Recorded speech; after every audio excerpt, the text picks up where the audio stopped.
कहूंगा कि आप प्रबोधन करें और इसके बाद में भोजन करके आप जाइएगा। भोजन की पूरी व्यवस्था है, कोई कमी नहीं है। आदरणीय मंत्री जी, आप यहाँ आए, सम्मानित मुल्क के मालिक यहाँ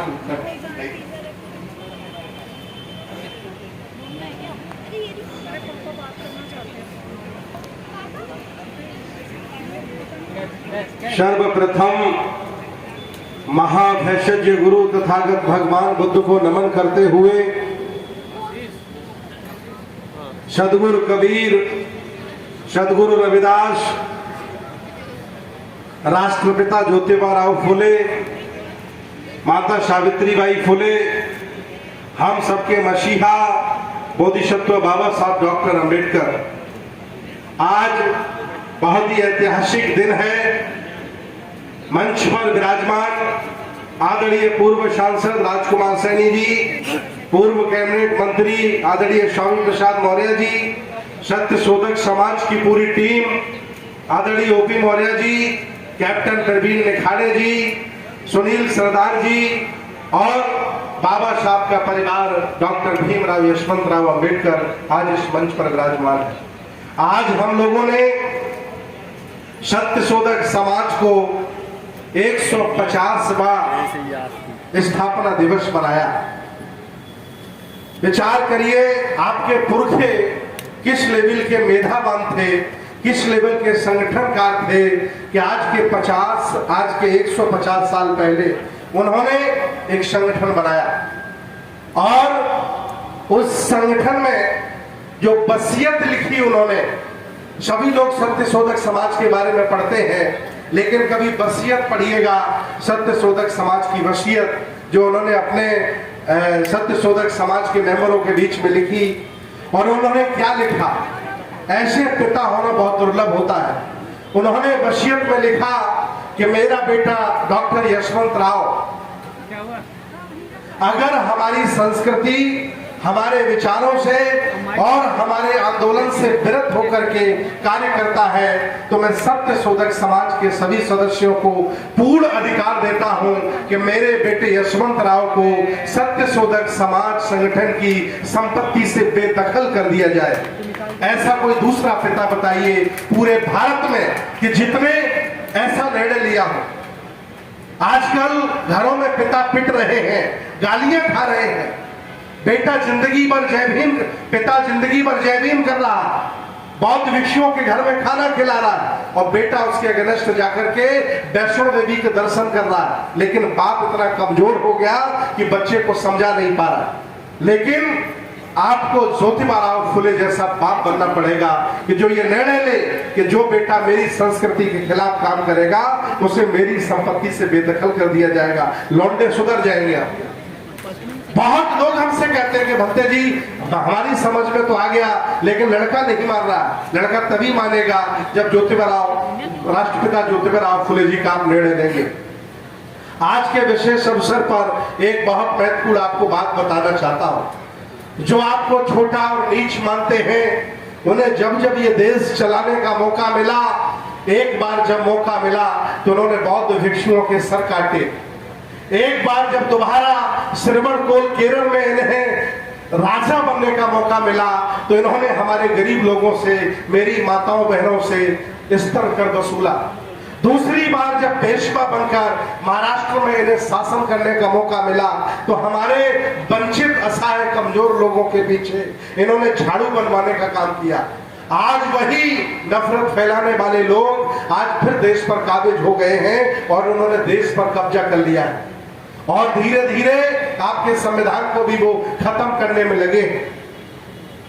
कैसे हम कहें कि आप बहादुर हैं?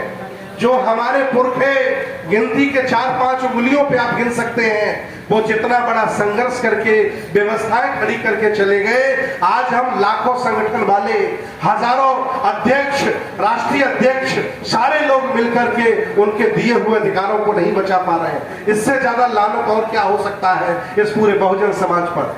आज मैं आपसे विशेष निवेदन करना चाहता हूं कि जब बुरा वक्त होता है तो बहुत दूर दूर के विचार हो फिर भी मैत्री हो जाती है। आज मैं निवेदन कर रहा हूं कि SC, ST, OBC, माइनॉरिटी, जो वंचित समाज है, जो कमेरा समाज है, आपस में मैत्री करें और मिलजुल करके आगे बढ़े। मैं दावे के साथ कहता हूं, अभी संविधान 75 साल का हुआ है, 25 साल और बाकी है। 100 साल होते होते आप देश के पुनः शासक होंगे, प्रधानमंत्री होंगे। लेकिन हिम्मत मत हारिएगा। बहुत लोग हमें हताश और निराश मिलते हैं, मुझे कहते हैं कि कहां मंत्री चक्कर में आप पड़े। ये सुधरने वाले नहीं हैं। मैं इन हताश और निराश लोगों को बताना चाहता हूं कि आप हार गए हो, आप हार गए हो। जब भी कभी इतिहास लिखा जाएगा आपको गद्दार लिखा जाएगा, और अगर मैं लड़ते लड़ते भी मारा गया तो मुझे कम से कम शहीद लिखा जाएगा। इसलिए गद्दारी का काम मत करिए, हिम्मत मत हारिए। मेरे पुरखे उस जमाने में लड़ते रहे, आज हम सब लोग मिलकर के लड़ेंगे और फिर उनकी संस्कृति को आगे बढ़ाएंगे, बुद्ध के दर्शन को आगे बढ़ाएंगे। मैं बहुत बहुत धन्यवाद देता हूं बुद्धिस्ट सोसाइटी ऑफ इंडिया के राष्ट्रीय अध्यक्ष डॉक्टर भीमराव यशवंतराव जी ने। हमने संविधान रथ बनाने की मुहिम चलाई। पैसा हम लोगों के पास बहुत नहीं होता है, बहुत भिक्षु है, दान का ही स्रोत होता है। बुद्धिस्ट सोसाइटी ऑफ इंडिया ने हमें दान दिया। इन्होंने बंबई से मुझे 2-2.5 लाख रुपया भेजा। मुझे बहुत अच्छा लगा कि कम से कम मुंबई से इन्होंने मेरी वेदना को समझा और रथ बनाया। बाहर खड़ी है गाड़ी, बनकर के तैयार हो गई, और गांव-गांव गली-गली जब तक 1 करोड़ संविधान नहीं पहुंचा दूंगा तब तक शांत नहीं बैठूंगा। गाल बजाने वाले बहुत लोग मिलेंगे। 1 घंटे के भाषण में एक मंच पर भारत को बौद्धमय बना देते हैं। इनसे कहा जाए कि गांव-गांव चलो तो इनकी जान निकल जाती है। ऐसे लोगों की बहुत कमी है जो मेहनत करना चाहते हैं, बल्कि लंबी लंबी बातें करके लोगों को खुश करना चाहते हैं। आज हमें परिश्रम करना पड़ेगा, मेहनत करना पड़ेगा। 125 करोड़ लोग भारत में बहुजन है। 1 करोड़ की जिम्मेदारी हमने ले ली। अब 124 संगठन निकल के आ जाए, बाकी 124 करोड़ की जिम्मेदारी ले ले। घर घर हम संविधान पहुंचा लेंगे, लोगों को तैयार कर लेंगे, और सामाजिक लड़ाई, धार्मिक लड़ाई, आर्थिक लड़ाई और राजनीतिक लड़ाई भी हम जीतेंगे। जो हमारे नेता हैं, जो हमारी विचारधारा के हैं, उनको हम आगे बढ़ाएंगे, उनका सपोर्ट करेंगे, उनको वोट भी देंगे, उनको नोट भी देंगे। इन्हीं संकल्प के साथ मैं बहुत बहुत आभार प्रकट करता हूँ। आदरणीय ओम प्रकाश मौर्य जी पूरा जीवन अपना लगा रहे हैं, और इन्होंने लॉर्ड बुद्धा बैंक बनाई। मैं भी उसमें सदस्य हूँ, संस्थापक सदस्य हूँ। मैं आप लोगों से निवेदन करता हूँ उसको भी प्रमोट करिए ताकि वो खड़ी हो जाए। और मैं आपसे निवेदन करता हूं, अगर कोई व्यक्ति हमारे संविधान रथ में सहयोग करना चाहता है तो उसे पूरी खुली आजादी है, वो हमें सहयोग कर सकता है और इस मुहिम को आगे बढ़ा सकता है। तो इतनी बात करूंगा, समय बहुत हो गया।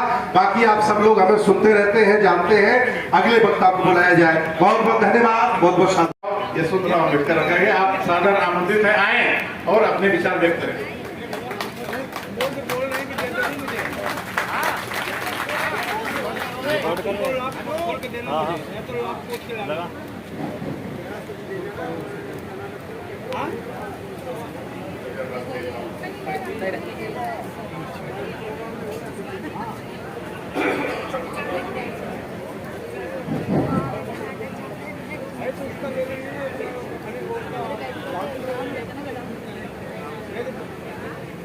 महाकारुणी कथाकार भगवान गौतम बुद्ध,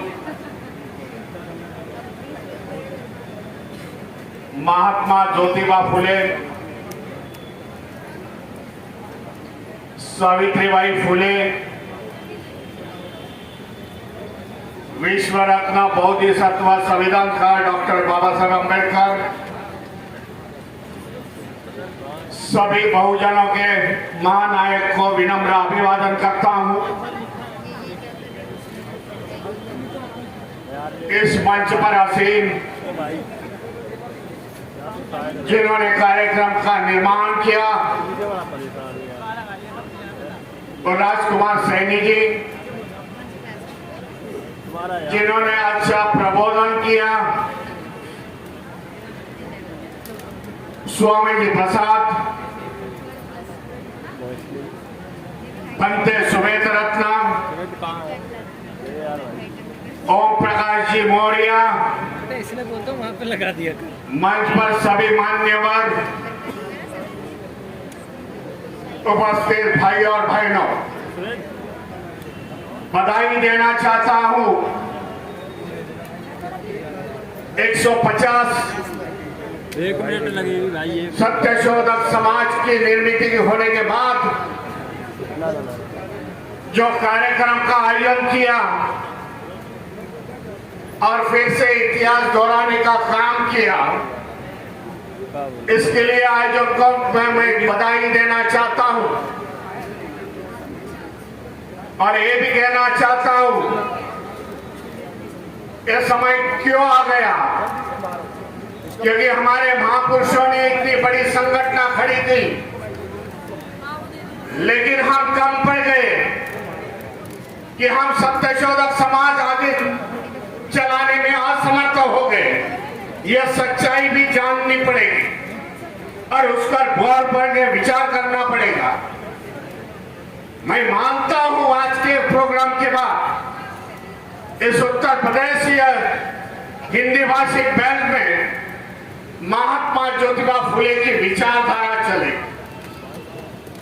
महाराष्ट्र की बात करता हूं, जब बाबा साहब का महापरिनिर्वाण होने के बाद जब अंबेडकर वादियों ने बाबा साहब की विचारधारा चलाई, तो खाली बाबा साहब की विचारधारा नहीं चलाई, तो उन्होंने महात्मा फुले की विचारधारा चलाई, छत्रपति शाहू महाराज की विचारधारा चलाई और पूरे भारत में यह विचारधारा।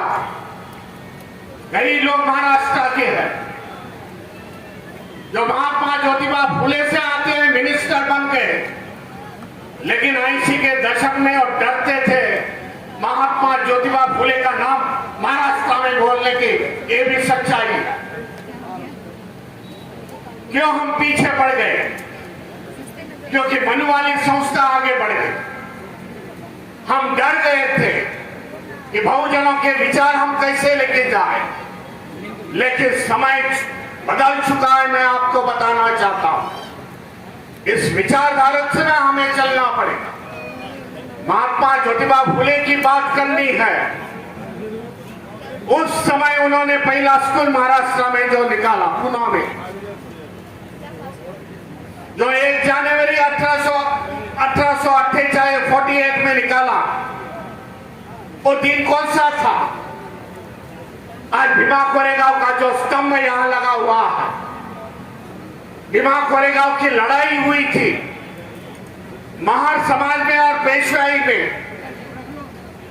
जिस 200 साल पहले पेशवाई खत्म कर दी, वो दिन उन्होंने चुना महात्मा ज्योतिबा फुले ने। उसी दिन 1 जनवरी 1848 में पहला स्कूल पुणे में स्थापित किया। आज महाराष्ट्र में नाम लेते हैं ज्योतिबा फुले जी का, देश भर में नाम लेते हैं ज्योतिबा फुले जी का, लेकिन जो स्कूल है, किसी मेरे पहले के वक्ता ने बता दिया कि स्कूल आज खंडर है। मैं जाता हूं वहां पुणे में, जब कार्यक्रम होता है तब मैं जाता हूं, देखता हूं उसकी हालत क्या है। आज सरकार, महाराष्ट्र की सरकार फुले शाहू अम्बेडकर नाम लेते चलते हैं, लेकिन स्कूल पर देखते नहीं। विचारधारों पर हमें चलना पड़ेगा, राजनीति का परिवर्तन करना पड़ेगा, तो महापुरुषों की विचारधारा इस देश में चली। इसके लिए हमें परिवर्तन होना जरूरी है। बड़ी कठिनाई उस समय महात्मा ज्योतिबा फुले ने निभाई है। अनेक अन्याय अत्याचार हुए, जिस प्रकार पे बाबा साहब अपमानित हो गए, उस प्रकार के फुले जी को उसकी हिस्ट्री देखी जाए तो अपमानित हुए हैं। फुले महाराष्ट्र से पहले आदमी जिन्होंने छत्रपति शिवाजी महाराज की समाधि ढूंढ के निकाली। जो छत्रपति शिवाजी महाराज है, जिनके सैन्य में सभी जातियों के सैनिक थे, जिन्होंने समते का मार्ग 1600 सदियों में यह महाराष्ट्र देश को दिखाया, उनकी समाधि ढूंढने वाले महात्मा ज्योतिबा फुले थे। और बाद में महात्मा ज्योतिबा फुले ने छत्रपति शिवाजी महाराज की जयंती पूरे महाराष्ट्र में शुरू कर दी और बता दिया बहुजन समाज को, ये हमारे पुरुष है, ये पुरुष के भाव विचारों पर चलना चाहिए। ये मनुवादी ताकतों ने देख लिया कि महात्मा ज्योतिबा फुले ने छत्रपति शिवाजी महाराज की जयंती साजरी करते हुए लाखों की संख्या से लोग इकट्ठा हो रहे। सोच लो उस समय की बात, तब बाल गंगाधर तिलक ने गणपति महोत्सव शुरू कर दिया। आज गणपति महोत्सव है, 10 दिन का महोत्सव चालू है कि उन्होंने काट डाला कि महापुरुषों के विचारधारा, बहुजनों को बता दिया कि यही देव देवता है कि ये तुम्हारा भला बुरा करेंगे। इस प्रकार का अपमानित महात्मा ज्योतिबा फुले को किया। इस विचारधारा से हमें कुछ पढ़ना चाहिए, सीखना चाहिए। महात्मा ज्योतिबा फुले ये थे कि जिन्होंने, जो बाबा साहब ने उनको गुरु समझा, गुरु, वो महात्मा ज्योतिबा फुले ने आगे जाके अपना घरदार और 18 स्कूल निकाल डाले, अपने जो घर में रहते थे वहां भी स्कूल निकाल डाले। इस प्रकार का इतिहास महात्मा ज्योतिबा फुले का है। एक ही बताना चाहता हूं, ये महापुरुषों के बारे में जो विचारधारा छत्रपति शिवाजी महाराज से चली 16 से सदियों से, वो विचारधारा फिर बाद में महात्मा ज्योतिबा फुले ने चलाई। महात्मा ज्योतिबा फुले से डॉक्टर बाबा साहेब अम्बेडकर, छत्रपति शाहू महाराज, ये महापुरुषों की विचारधारा आज तक इधर तक चली है। हमें क्या करना है, या सोचना पड़ेगा कि हमें महापुरुषों की विचारधारा लेके चलनी पड़ेगी। आने वाला समय बहुत कठिन मैं समझता हूँ, जो स्वामी प्रसाद मौर्य ने यहाँ बता दिया है। आने वाला समय में जो बाबा साहब ने कहा था, भाई पढ़ो, हम तो पढ़ लिख के तैयार हो गए, गवर्नमेंट अधिकारी बन गए, टीचर बन गए, लेकिन ये सरकार ने आज एजुकेशन इतना महंगा करके रखा है, एजुकेशन का प्राइवेटाइजेशन किया है। एजुकेशन के माध्यम से हम लोग जो गवर्नमेंट अधिकारी बन गए, तो आज प्राइवेटाइजेशन, निजीकरण का मामला चल रहा है। सब गवर्नमेंट की कंपनी आज बेची जा रही है। इसके लिए आने वाले समय में हमें क्या करना पड़ेगा, तैयार करना पड़ेगा, मैं समझता हूँ।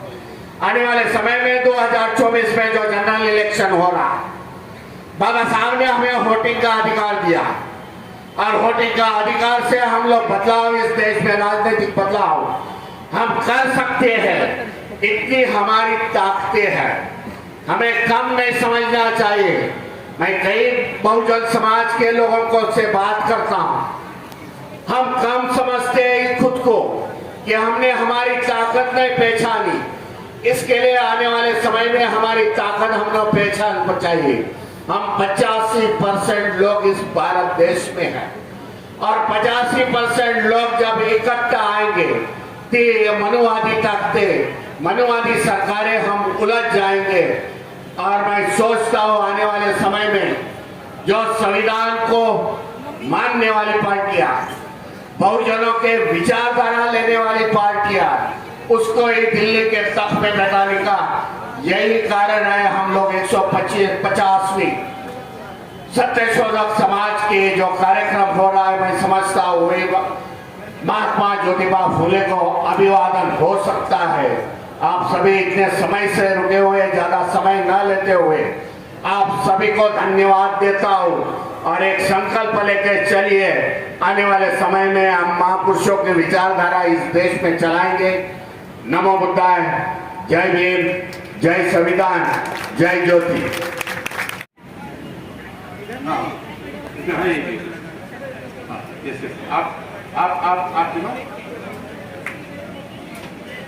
आप एक मजदूर, एक फाउंडर ट्रस्टी रहे हैं, यहाँ पे शुरू रहे हैं। पूरा हमारा जो सैनिक समाज है, मुझे उस पर गर्व है कि लोग बहुत बड़ा अच्छा काम कर रहे हैं। और चूंकि एक गारो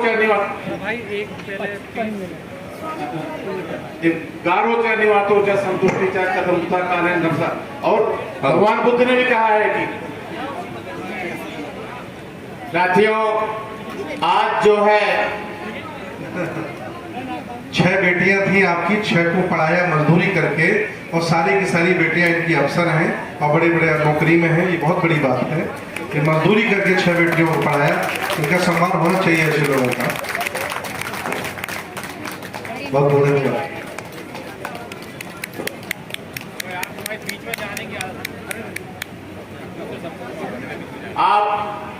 विधायक सिंह सैनी जी, पत्नी आप श्रीमती कृष्णा देवी आप भी मौजूद हैं। आप राजबाला सैनी जी के माता और पिताजी हैं।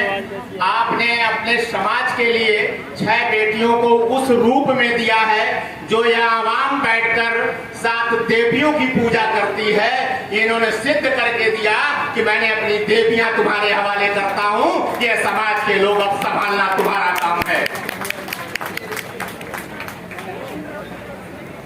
बहुत बहुत धन्यवाद। राजबाला जी लेके जाए। और के पिता पोते जी को और राजकुमार जी को, मौर्य साहब को, सभी साथियों को, ज्योतिराव फुले के नुआइयों को मेरा हाथ जोड़कर नमस्कार। आशीर्वाद दें।